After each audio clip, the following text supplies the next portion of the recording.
Welcome to Face2Face. This is a show about change and about what's next. It's a show that wants to ask questions, peel back the layers of our average everyday experience, and go beyond scratching the surface. We interview amazing people with incredible ideas and stories who have done wild, weird, and wonderful things. Remember that imagination shared creates collaboration, and collaboration creates community, and community inspires social change. I'm David Peck, and this is Face2Face.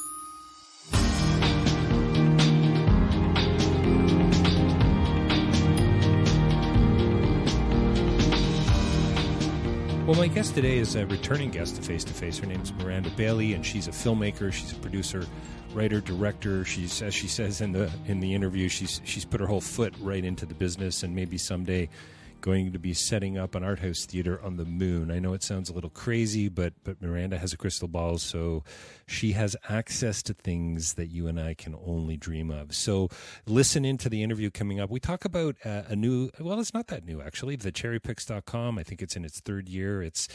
I hope she doesn't mind me saying this. It's kind of Rotten Tomatoes-ish, but it's about women, and it leans in a very particular way. It's about a perspective. It's about a way of seeing the world that I think you're going to want to look into. So check it out, the CherryPicks, PICKS.com. We'll be telling you more about that in the interview, and talking about movies and about gender and about positions of power, I suppose, and about the state of the business, but really, and just talking about some fun movies that are out there right now. And one of the things that I really loved about the site and the way that it kind of works, the way that the CherryPicks works, is there's different classifications. So there's a run, don't walk. There's a definitely worth the ticket. There's a catch it from your couch, and there's the pits. But as those are sort of four different ways of looking at, new films and so on, or older films, the critics that appear on the site. But as Miranda's so quick to point out, even the sort of the lowest level rating is still something worth seeing. So yeah, check it out. It's a lot of fun. We'll be stepping into it in just a few seconds. And don't forget davidpecklive.com for more information about my writing and speaking. You can get a copy of Real Change is Incremental there. I'd love it if you purchased a copy of that. And then even more, I would really appreciate you leaving a review. And if you want to get behind what we're doing here at Face2Face, you can do that through Patreon. You can support us that way. If you can't, and I totally get that, we'd really appreciate a review on iTunes. It's really hard to get noticed on iTunes. There's a lot of podcasts out there right now. And if you could leave a review for us, we're coming up on our 500th interview, if you can believe that. It's crazy talk, but we've been around a while, and we're going to continue going for a long time, hopefully, as long as I think there's movies to think about and talk about and to dive into. You can also advertise on Face2Face, and we have a newsletter that you can sign up for. You can advertise there. We have banner ads on the site, and of course, you can advertise on the podcast itself as well. And don't forget, too, rabble.ca, where there's a whole host of other writers and thinkers and journalists. It's a platform that Face2Face is available on. And I think that's about it. Did I say that I'd really love a review? I'm kidding. A review on iTunes would be wonderful. And sign up for the newsletter, face2facelive.ca. Check us out there. And coming right up, Miranda Bailey talking about film and about women and about this website, this new approach, the CherryPicks.com. Well, welcome to Face2Face. We're joined by a very special guest with us here today. We have Miranda Bailey here to talk about a couple of new things, and I'm sure we're going to get into a whole lot of otherness. Is that even a word, Miranda? I don't know. Anyway, thanks for joining us here today. Shakespeare made up his own. Reason you can't. That's right. Shakespeare made up his own. No reason you can't. There you go. Well, thanks for joining us, and actually, you're a returning guest to Face2Face, and that is just pretty darn cool. So thanks for joining us today.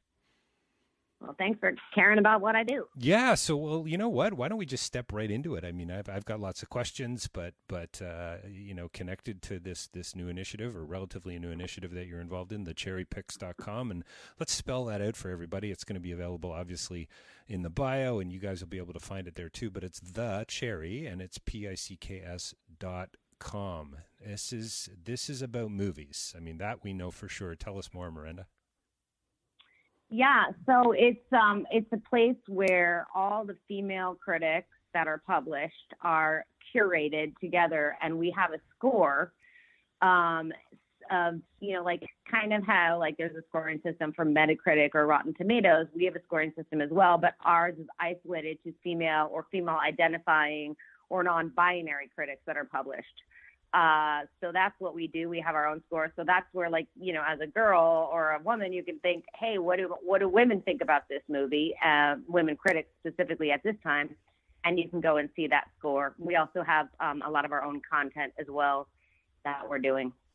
So is it really just about creating a space, a different perspective? Is that a fair way to say it? Or just to try to react against that, I don't know, white male critical perspective? Neither. No, no, it's not against the white male thing or anything. It's really just kind of like, I think of it like a magazine, right. And everyone has its audience. I don't particularly read GQ magazine, but I love Marie Claire, right? So, what GQ readers think about this specific movie and what Marie Claire readers think about this specific movie are different because they have different points of view. And all this is doing is really getting in one place the point of view of the female perspective on a movie that's coming out. We do all the movies. We do Ford versus Ferrari. It has a very high score. It's a great film. But there's a lot of movies, that some male critics don't like, that women seem to love. And a lot of movies that women don't like that men seem to love. And I think that there's you kind of as a consumer want to know what you are going to like. So this is just kind of finding a niche within the consumer market for female, what females seem to like or not. Well, it's kind of interesting, I would imagine you've been making films for a long time. And by the way, congratulations on the CherryPicks. I think it's what I've seen so far, very cool. And it looks Thank you. Yeah, it looks like, I guess you're not going to get reviewed on Rotten Tomatoes anytime soon. Is that right? Or? Well, no, Rotten Tomatoes is similar in the sense that they don't do their own reviews. They collect. They aggregate or they curate exactly reviews that are already published. So, that's similar to what we're doing. We don't have our own reviewers. We do hire writers to write original editorial pieces or op-ed pieces about entertainment from a female perspective. And I know that there's a million platforms that have articles about movies. We are just one of them, and ours is about women's points of view on those movies. And so tell me the genesis, the seed for this was this. You're sitting around after having seen a great film, having a few drinks with somebody, and you know what, we should do this, or you woke up with, where does this come? Something like this come from? It was. Yeah, it was like, obviously I've made a lot of movies and I've gone through, acting, directing, writing, producing. I started a distribution company called the Film Arcade. So, I've kind of had my whole foot instead of dipping a toe. I've had my whole foot in many, many aspects. And I had produced and was distributing a movie that Lake Bell wrote and directed and starred in called I Do Until I Don't. And it's a really cute movie, and she really made it for women. It's a chick flick on every sense of the word.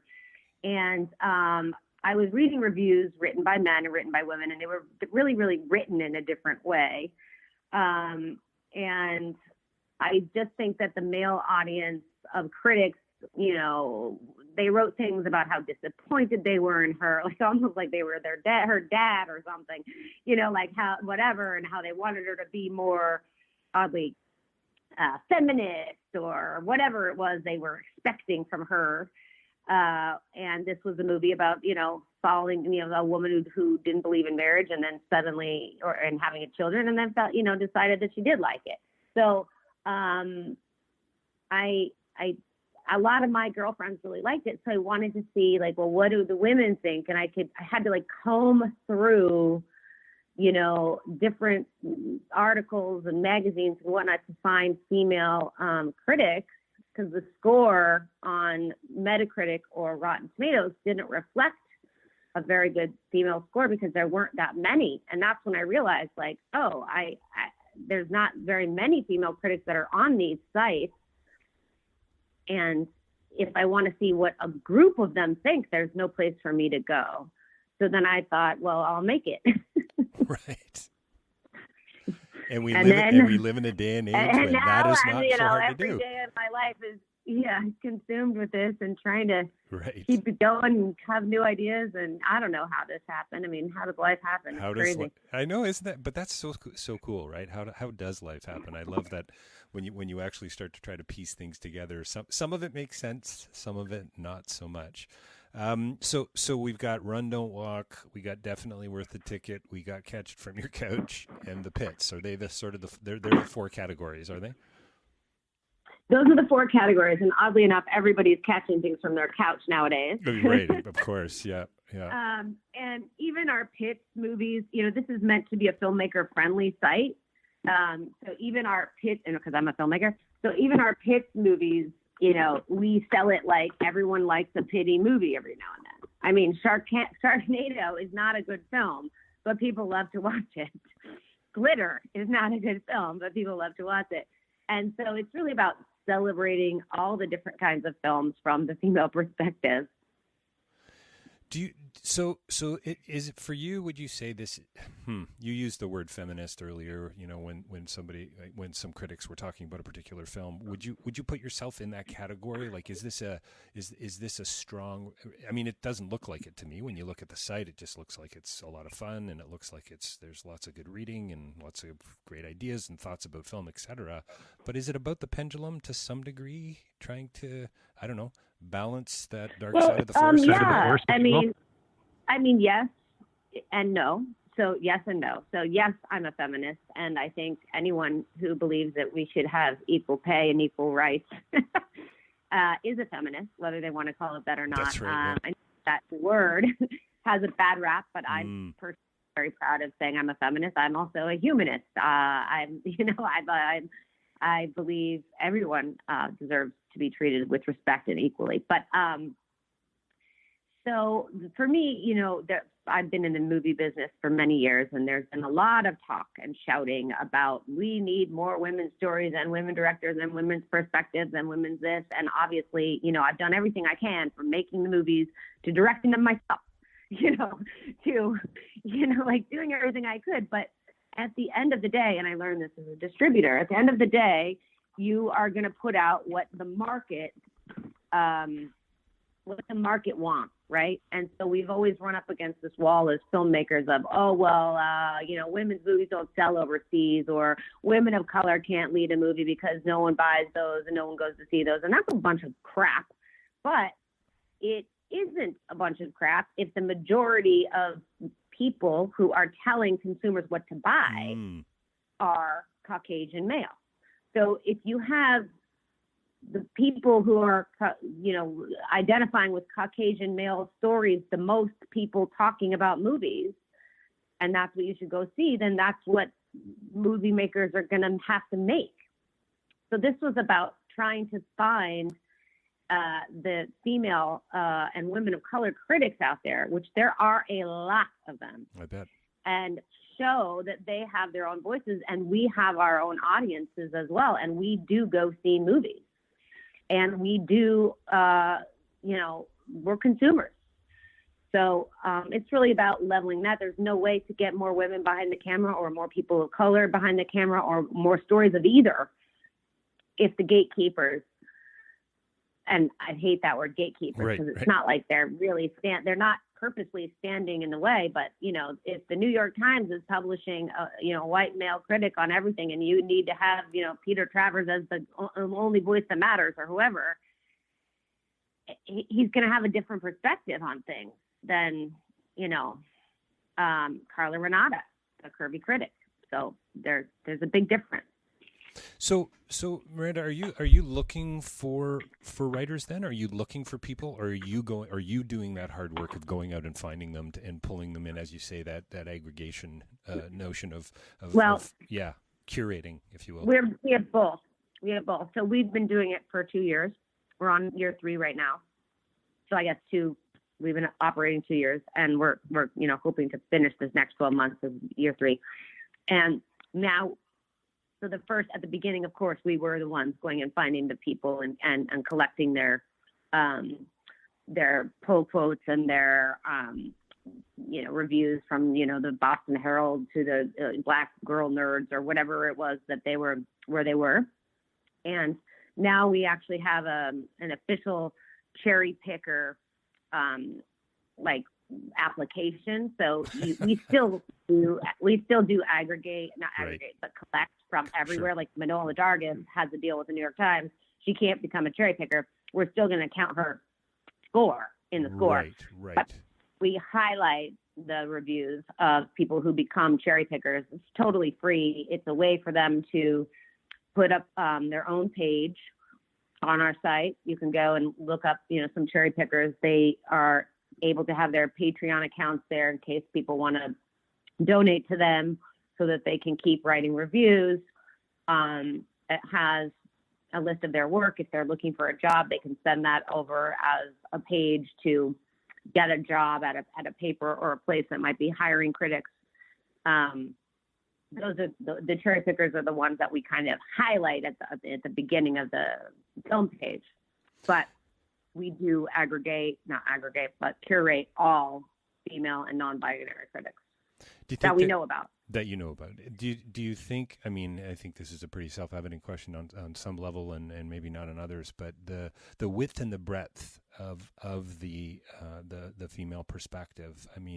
As I was thinking about our interview and looking at the CherryPicks, the CherryPicks.com, by the way, folks, and going a little deeper, I started to think about what are some of those great roles from my perspective. White male over here, podcaster, not really a critic, but loves film. And I came up with quite a list, in truth, and some sort of more indie-like films, and then some of the bigger ones like Mad Max and The Hunger Games and this type of, character representation and so on. But do you think there are things getting better?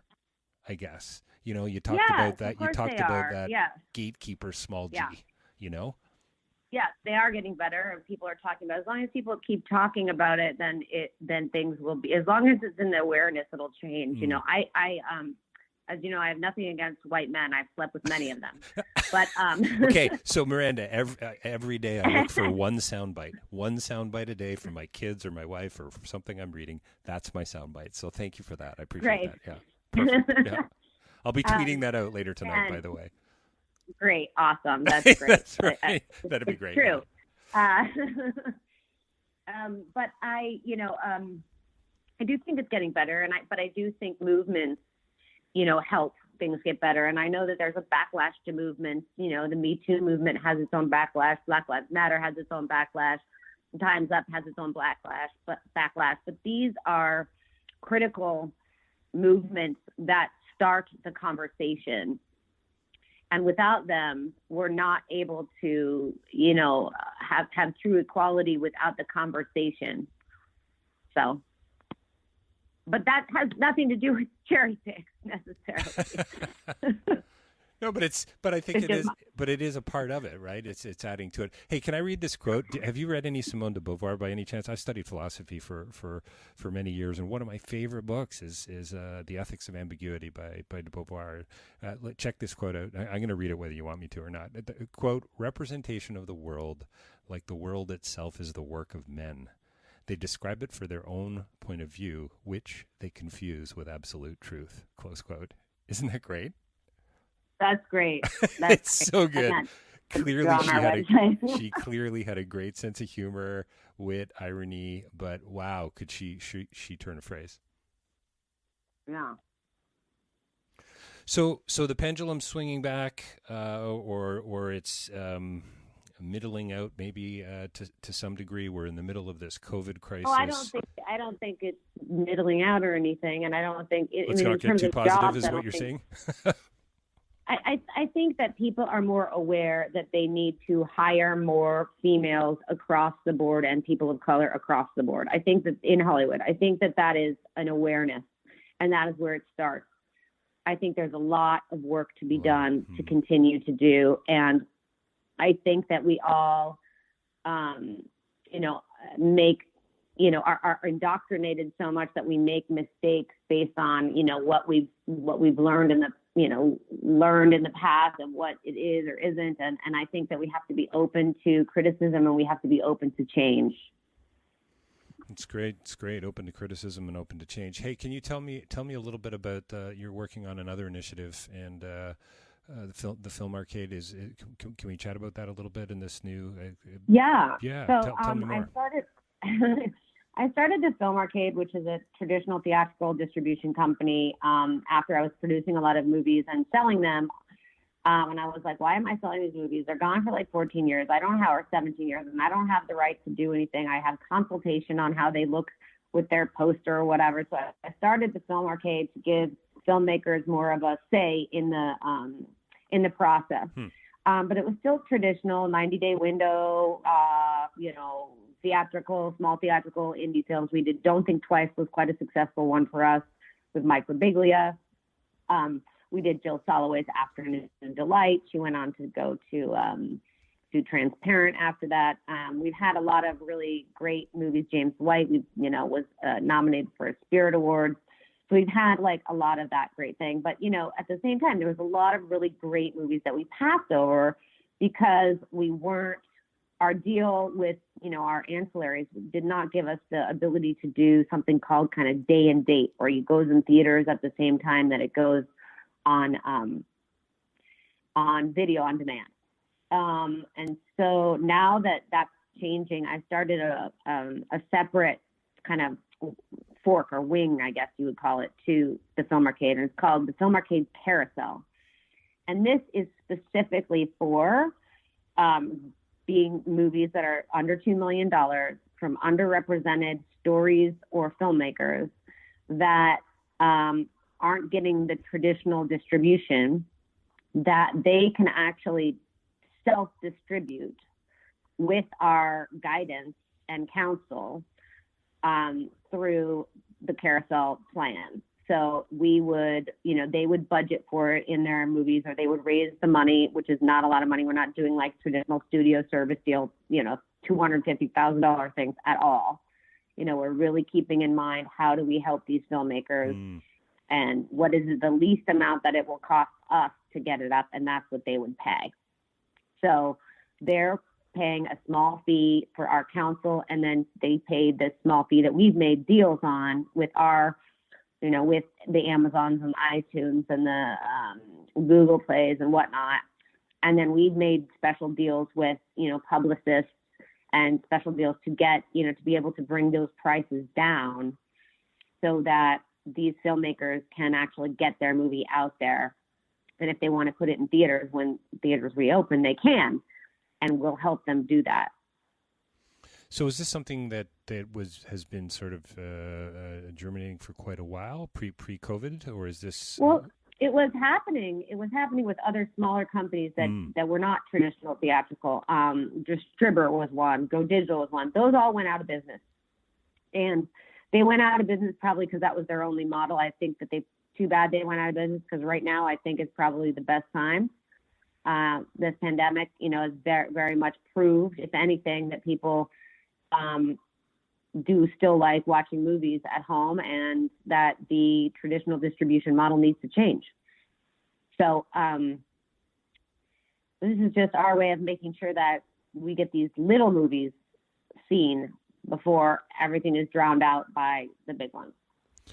So it's really interesting. I mean, you've been, it sounds great, by the way. You've been doing this a long time. Like you say, you put your full foot in, not just dipping your toes in, and producing, directing, writing the whole works, and so on, distributing. What's going on right now? Like, what's your sense? Are we, you used a pretty positive phrase there when we're going to be back in the theaters again. But, we're also proving that, people are paying to see films at home. So is there a sense, do you, with people that you're talking to, do you sort of have a prophetic, you sure, got a crystal ball there? Here, sure. I actually do have a crystal ball. Oh, nice. Second soundbite for the day. Second soundbite for the day. Let's ask it. Hold on. Crystal ball. Is it called Mr. Predicto.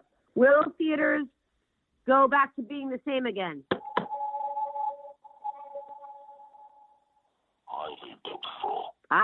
There we go. Highly doubtful they will be the same again. And that's what I was also going to say. Right.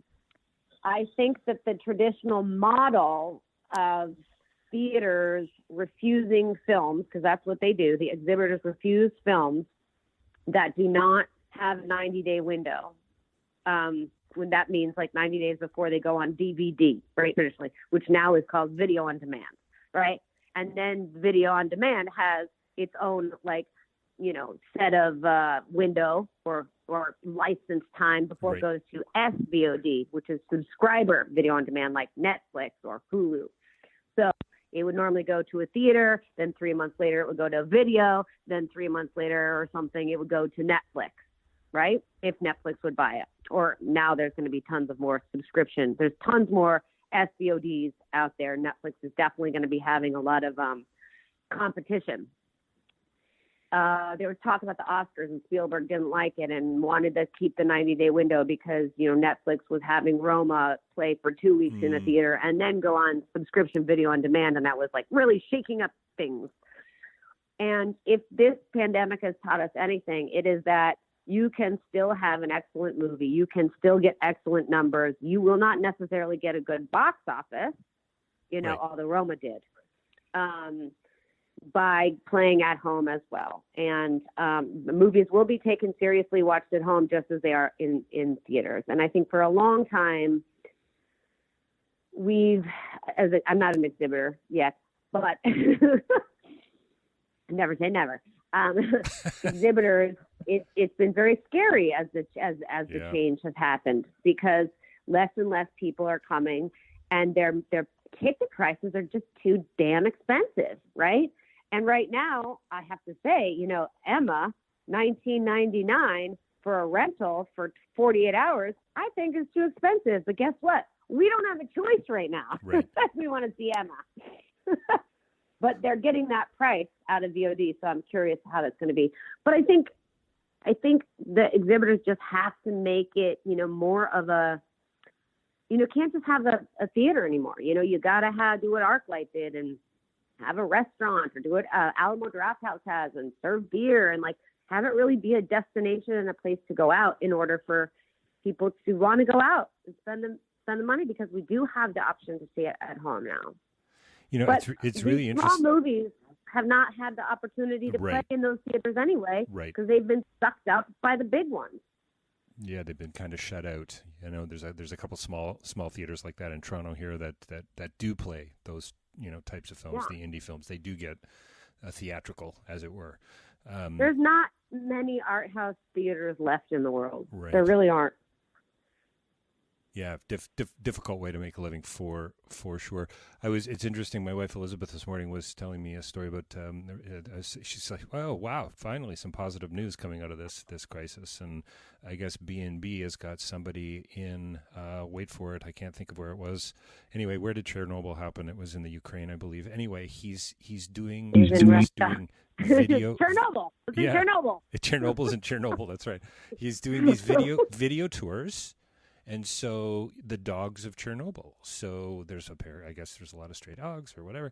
Anyway, so 10 people, it's going to cost you X amount of dollars. He'll take you live for your 90-minute tour, and you log on to some sort of Zoom call or something like that. I mean, it's just really interesting. And there's obviously right now, there's a little bit of a demand for that kind of thing. Could that actually change the way we do travel in the future?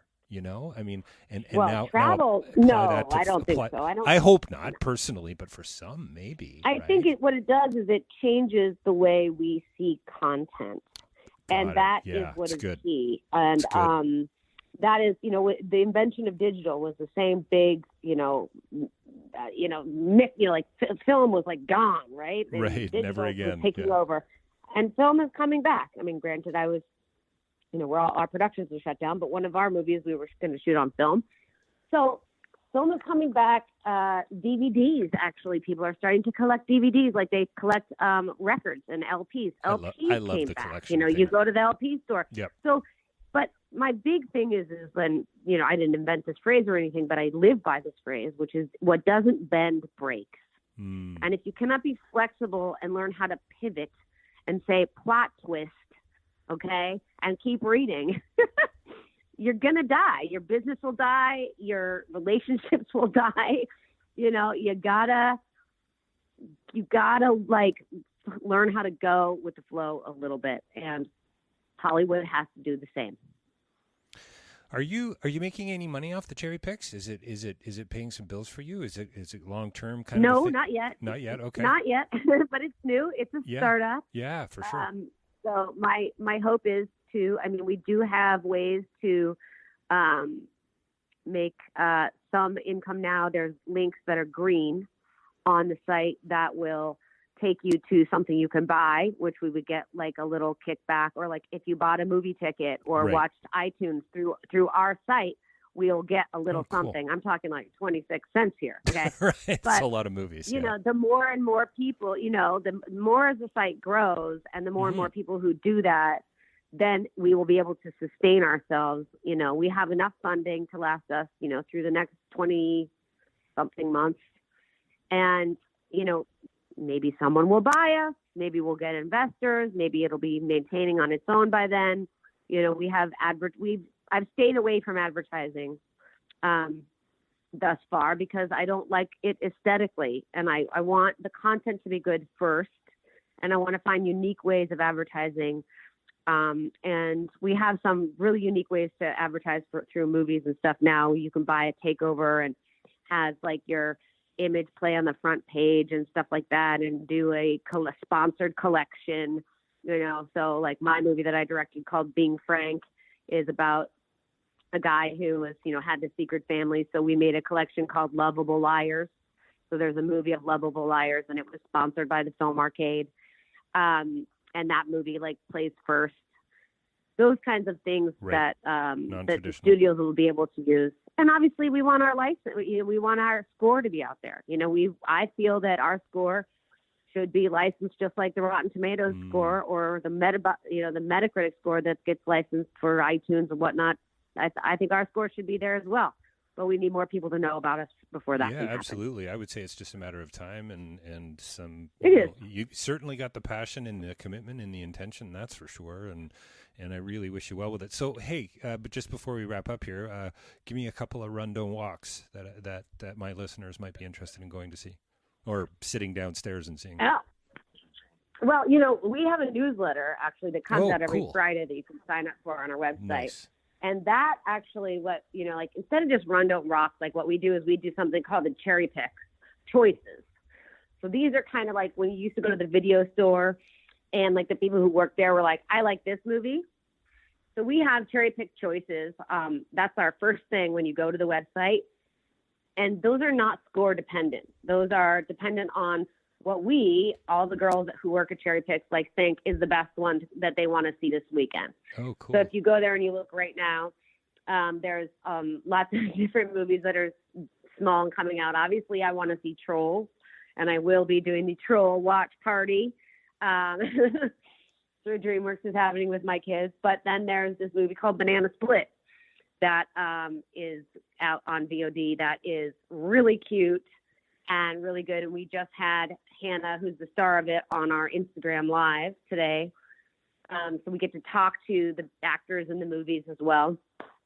So that's, I would say, just go to the website and you'll see the choices. And then right under that, you get to see all the new releases and obviously all of our releases are now at home because they're not at the theater, but they were theatrical releases. Right. And I don't know what we'll do when we go back. We'll probably do, I don't know. I think we'll probably add one that's just theaters. I don't know. So hard to say where it's all heading. How about for you? Can you, as I was looking at some of the material on the site and so on, what are some of your sort of fave strong female lead films? Can you toss a couple out? For female lead films, I actually have an article on the website under the original stories. That is my favorite female directed film. Oh, okay, cool. Oh, you're getting very specific. Yep. Yeah. So there's, I would say go there and take a look at those, and there's those. But my favorite female story movies, traditional, chick flicks, Legally Blonde, Bridesmaids. I loved A Simple Plan also. I thought that was hilarious. in terms of female stories, those female directed, Diary of a Teenage Girl. I love Honey Boy. Honey Boy's great if you haven't seen it yet. Nope, haven't. The Farewell is my favorite movie of last year. Oh, okay, cool. That's female story and female director as well. And how about a female lead or a female character? Anything? Well, that's The Farewell. Oh, okay. Farewell. Okay. Aquafina. Okay. Aquafina. No. I thought you might have picked Clarice in Silence of the Lambs, but it's okay. No. No. Well, there's so many out there, and I hope that CherryPicks.com goes through the roof in the very near future, and you go way beyond your original plan. And thank. I don't have any plans. You don't have any plan. Well, maybe I that's. don't have any plans. I just let's see if this works. I find if it myself less disappointed when I don't have a plan, and I just try to see if something will work or not. Funny. Well, I think that's some pretty good life advice as well, Miranda, I think. Listen, thanks for your time today. I really appreciate it. I mean, I know we're all kind of stuck in our homes for the most part, getting out a little bit here and there, I suppose. I hope how are you handling the crisis? You doing okay? Well, I have to say I'm really lucky. You know, I'm actually quite, even though it's, you know, I feel so sad for the people that I know or even that I don't know that have been sick. I've been really blessed because I love my kids and my husband and my cats. And I travel so much that I've never really gotten to be home. And I'm now just loving it. And I'm also very lucky that with the CherryPicks and with Film Arcade right now, we can still pay our employees and we can still keep operating. And same with Cold Iron Pictures. We're developing and writers are still writing. So I'm really grateful that I haven't had to furlough anyone or let anyone go and that we can keep operating. I'm lucky I don't own a restaurant is all I can say. Yeah, no kidding. Well, listen, congratulations and wishing you well with it all. TheCherryPicks.com, it's PICKS.com. Check it out. Sign up for the newsletter. And we've been talking with Miranda Bailey today, filmmaker, distributor. You're going to become an exhibitor soon too, right? Isn't that what you said? I think someday before I die, I will have a theater, an art house theater somewhere. Yes, somewhere. But who knows where I'll end up? Right. I mean, could be on the moon for all I know. Well, thanks so much for your time today. First movie theater on the moon. That's what I want to There do. you go. No. That wouldn't take too much money to capitalize. Yeah. Thanks for your time today, Miranda. Thank you so much.